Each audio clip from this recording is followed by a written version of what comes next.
Welcome into the In the Money podcast for KeenelandSelect.com, our first one of 2014. I'm Tom Leach, along with Keeneland's director of simulcasting, Jim Goodman. And for too long, it'll be warmer and they'll be racing at Keeneland. But right now, you can bet on warm weather sites, Jim. Good racing at Gulfstream, Santa Anita, and a stakes race up at New York to check out. And pretty soon, the 3-year-olds are, well, we had actually a first Derby prep on New Year's Day down at Gulfstream. Yeah, and there's a couple of Derby preps, kind of Derby preps to talk about today with 3-year-olds, Jerome and Aqueduct. Yep. So you could make a case for a couple of those horses if they improve. Could be pretty good by the first Saturday in May. Well, let's get right to it. We'll start with the Jerome up at Aqueduct. It's grade 2, and it's their 8th race. 3-year-olds going 1 mile and 70 yards, and Noble Moon's pretty strong morning line favorite. Do you think you can beat him? Well, when you start looking at 3-year-olds, and those 3-year-olds are just 3 years old plus 3 or 4 days. So there's a lot of improvement to be made, and I think Noble Mom is a good choice, but at 6 to 5, I don't think so. And I would try to beat him with maybe Lawmaker for Chad Brown or Matuzak for Bill Mott. Lawmaker only 1 for 1, and he's obviously a late developing colt. He only broke his maiden on November 28th, but he's 1 for 1, so a lot of room for improvement there, obviously. Bill Mott's horse, Matuzak, was well thought of, but really hasn't improved a lot. But this is second time back with blinkers, so I would try to get a price in here. But the one is a deserving favorite. But yeah. I'm going to say Matuzak or Lawmaker. Those are the 3 that I used. And Lawmaker kind of intrigued me a little bit because he won his debut at 1 mile, which is not an easy thing to do. And the horse that he beat came back and won, and he beat that horse. Or he beat that horse, and that horse finished almost 7 lengths ahead of the third-place finisher and then came back and won. So that suggests it was a pretty strong maiden race. And, the trainer of Noble Moon's got a real poor record coming off this kind of a layoff. So I'll take a shot with Lawmaker and then use him with Noble Moon and Matuzak and maybe throw another small exacta box in there with the 8 Master Lightning for Pletcher. But that didn't look like one of Pletcher's better ones. Let's go down south to Florida. They have 2 stakes races. The third is the Old Hat for 3-year-old fillies at 6 furlongs. And I went with Sweet Whiskey, the favorite, down the inside. This horse, she ran really well in her debut at Saratoga and then had just a couple of subpar efforts. But it's Pletcher off a layoff, and this filly had 5 workouts in December. So I'm going to bet that she's back to that form that she showed in August at Saratoga. And then I would use her in exactas with Milam, who had a nice win at Churchill in November, and the 6 Side Street as well. What about you? I'm going to take Milam. Eddie Kennealy and Corey Lannery, and the race at Churchill was really good. And the Churchill shippers have done fairly well at Gulfstream, and this horse also ran well at Keeneland last October. So I think Milam has a lot of upside. Obviously, you've got to use the Pletcher horse, Sweet Whiskey, as you mentioned. The matron was actually a little more impressive than the spinaway. He caught the sloppy track at Saratoga, and she just didn't run very well. But Sweet Whiskey came back and ran the matron very well and got beat by Misbehavior by a length.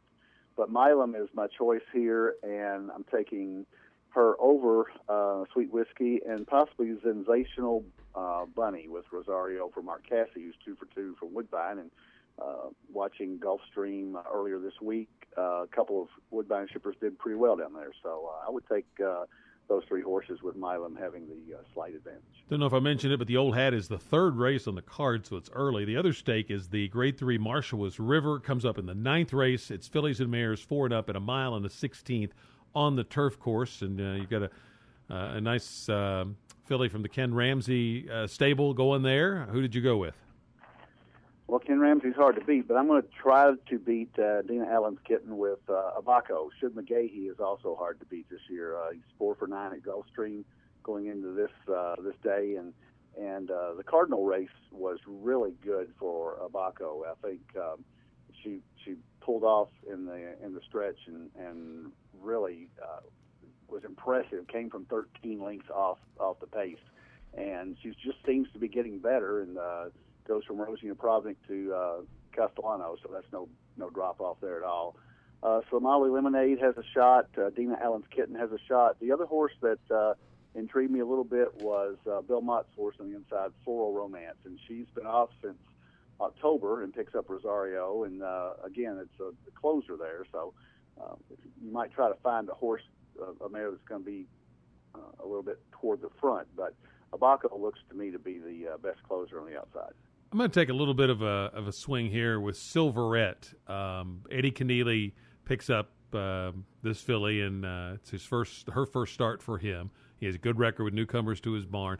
She moved up on the turf last summer when she went to it for the first time, and she was a sprinter, but the pedigree suggests that she can go long, and a mile in the 16th, not that hard of a stretch out. And so I didn't see an abundance of speed in here, and I thought a couple of the horses, like Abaco, were kind of drawn poorly on the outside. So I'm going to try Silverette at a price, and then use Dean Allen's Kitten, the 3 Angelica Zapata, and the 6 Naples Bay in exactas with a bit of a price play in Silverette. Santa Anita has a couple of graded stakes. The second race on the card is the Grade 2 Santa Ynez for 3-year-old fillies, 6.5 furlongs. And you got 4 horses, and 2 of them are even money or less. So it's not a great betting opportunity. If you absolutely have to bet, then the value plays maybe to take the other Baffert, Awesome Baby, who's like 4-1, and if she were to run back to her debut race last August at Del Mar, albeit on Polytrack, then she would be a contender. But I'll take a small win bet for Awesome Baby would be the only way I'd bet this. What about you?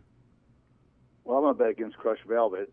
She won her maiden so easily, but it was at Hollywood Park, and she's got to go to Santa Anita and run for the first time on the dirt. So Tastes Like Candy actually broke her maiden at Santa Anita back in October, then came back to Hollywood and ran just as well, ran behind Streaming in the Grade 1 Hollywood Starlet. So I think Tastes Like Candy is actually a pretty good bet here. I don't know if you're going to get even money on her or not, but I think that she's more seasoned than Crush Velvet, and she finished second in Grade 1. So I'm going to take her any day over a Baffert horse that to me is going to be overbet off a maiden win. And I'm just thinking Tastes Like Candy might be the standout in here. 8th race is the Grade 2 San Gabriel, 4-year-olds and up at a mile and an 1/8 on the turf.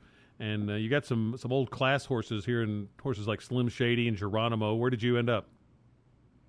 I like Slim Shadey simply because when I handicapped this race, I didn't see anybody else to run with Slim Shadey. So, I think he could get an easy lead from the inside. The only problem I've got is a mile and 1/8 might be too short for him.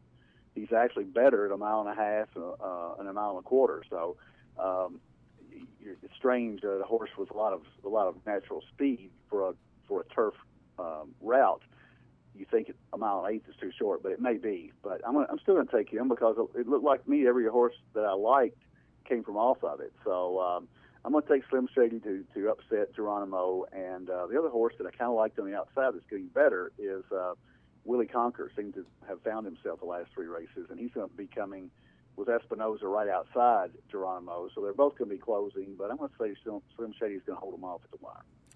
I ended up taking Arctic North here. Wasn't wild about the favorites, and 3 starts back, this horse had a nice allowance win at a mile and an 1/8 at Santa Anita. Then they ran a mile and 3/8, mile and a half, and he ran just so-so, and thinking maybe he didn't like the stretch out, and that back at a mile and an 1/8 might get back to his best form, and maybe that could be good enough. I'd use him with Slim Shady, Jeranimo, and Dubai UXYZ, but didn't have a strong choice in here, so I'm looking for a little bit of a price and going with Arctic North.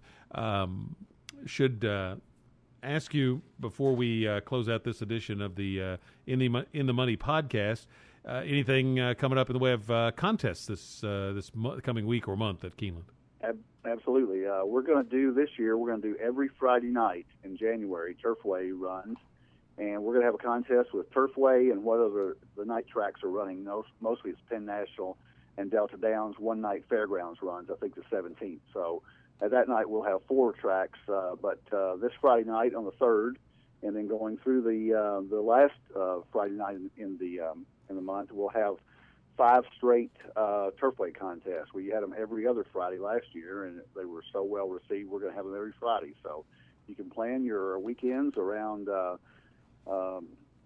Keeneland racing, and it's $30 to get in, and you can win an average of $900 to $1,100 and qualify for our year-end Tournament of the Champions. So It's a lot of fun. We'll feed you, give you a program for $30. You can't beat it on a Friday night. Sounds like fun. Join us this Friday night, and I promise you'll have a great time. And join us here next week for the In the Money podcast at KeenelandSelect.com.